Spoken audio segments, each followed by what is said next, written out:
প্রত্যেক লাইনে একটা করে বলে দেওয়ার যে খিস আছে, আমাদের কালো খিস, কালো পলিথিন নিয়ে আমরা দুইজন স্বেচ্ছাসেবক ভাই অপেক্ষা করি এবং আমাদের হাতে থাকবে যে টিস্যু। খাবার শেষ করে নিশ্চয়ই ওনারা যাতে একটা করে টিস্যু পান। আমি খাদ্য বিভাগ, শৃঙ্খলা বিভাগকে এই ব্যবস্থা গ্রহণের জন্য অনুরোধ করছি। সম্মানিত খুরশেদ ভাই এই বিষয়ে একটু সজাগ দৃষ্টি রাখবেন আশা করছি।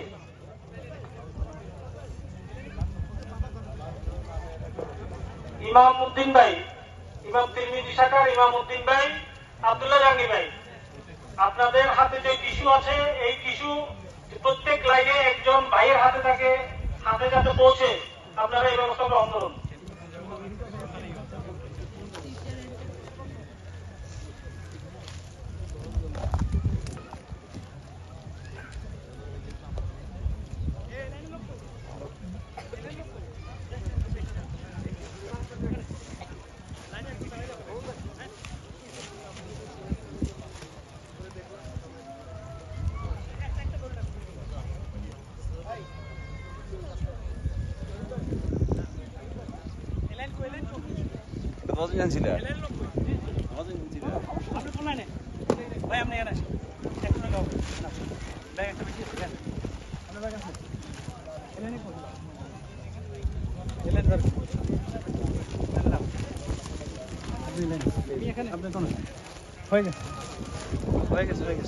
Tissue tissue tissue